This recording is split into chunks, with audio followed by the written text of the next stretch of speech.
Michael Fish presenting the weather. Credit RexShutterstock. Earlier on today, apparently a woman rang the BBC and said she had heard a hurricane was on the way. So began the most infamous weather bulletin in British history on the lunchtime news 30 years ago. Well, I can assure people watching, smirked weather forecaster Michael Fish, don't worry, there isn't. Just a few hours following that fateful broadcast in the early hours of October 16, 1987, the south coast of England was battered by the greatest storm witnessed in nearly 3 centuries. Gales reaching 115 miles per hour caused utter devastation across the southern half of the country, leaving 18 people dead, 15 million trees flattened, and a repair bill totaling £2 billion. For Fish, a previously benign national presence in checkered two-piece suits of varying shades of beige, the great storm led to him being lampooned in the press. Not as a harbinger of doom, but rather somebody who failed to see it galloping across the channel towards us. 3 decades on, and the 73-year-old Fish is unrepentant. We didn't technically get a hurricane, so in a way I was correct, he says. Even though it did end up sounding a bit stupid. Fish, who is married with 2 children and 2 grandchildren, insists the storm is an unfair stain on his reputation. After all, he continued to work for the Met Office until retiring in 2004 following 42 years loyal service, and was appointed MBE that same year.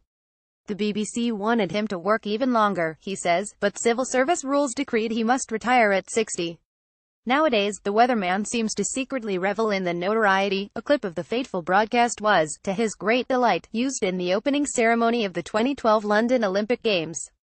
But at the same time he is eager to clear his name and shift the blame.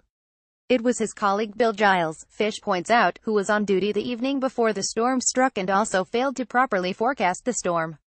His forecast said it would be a little bit breezy up the channel, which is something of an underestimate, but for some reason the press never latched onto that, he says. Such grumbles aside, Fish insists both were mere conduits for mistakes made far higher up the chain of command. The real villain of the piece was the Met Office computer and the senior forecaster who interprets the data. In a way it was a bit unfair and unfortunate, he says. You shouldn't really target the messenger.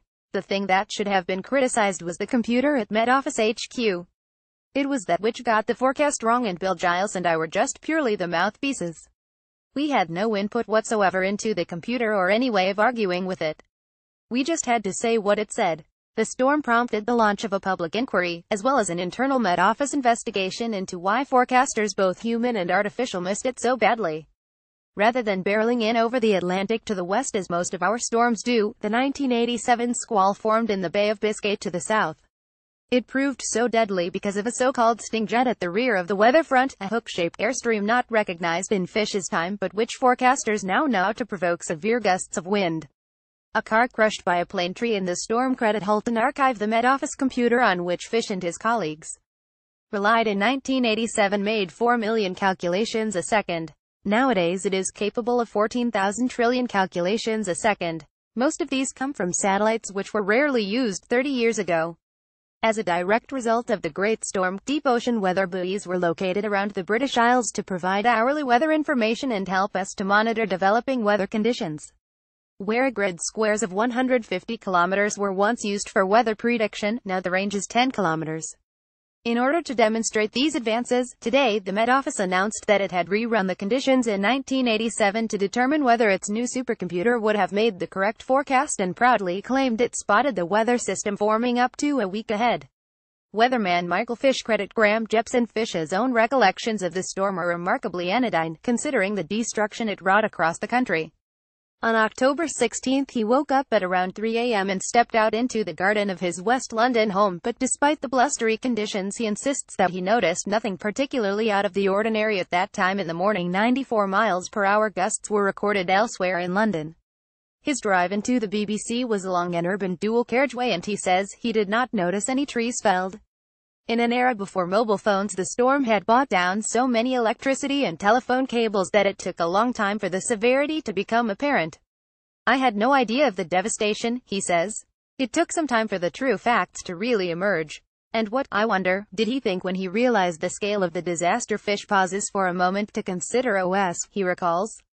A ferry beach during the storm. Credit Rex. October 16, 1987, was a Friday, and with the Met Office spokespeople off that weekend, Fish says he was left to the mercy of the mob. His house was besieged by hundreds of reporters and he was forced to go to ground. I regret that, being a junior civil servant, we weren't supposed to talk to the press, and I regret that I wasn't able to stand up and clarify the situation and give them the true facts, rather than letting them go away and make up rather strange stories, he says. In the end I decided not to read them. Despite his monstering in the press, Fish insists the BBC never received a single complaint about his broadcast. I got lots of letters from the general public at the time and they were almost entirely supportive, he says. However battered he may have been by the experience of 1987, the unpredictability of Britain's weather remains a source of great delight to him.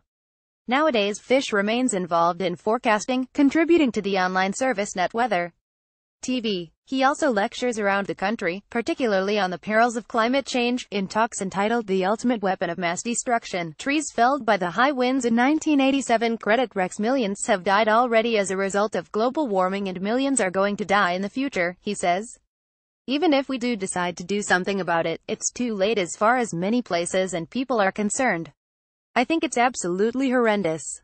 He calls Donald Trump's decision to pull out of the Paris Climate Agreement bloody daft. Perhaps I should become a politician and start stirring things up a bit, he ruminates, not entirely joking. Even if we may now be able to better predict the arrival of turbulent weather, Fish warns, we should not rest on our laurels. Nature is growing in ferocity, too, and when does he think the next big storm might hit? I would make an absolute fortune if I knew that, he says. The old weatherman hasn't done badly out of failing to predict the last one, after all.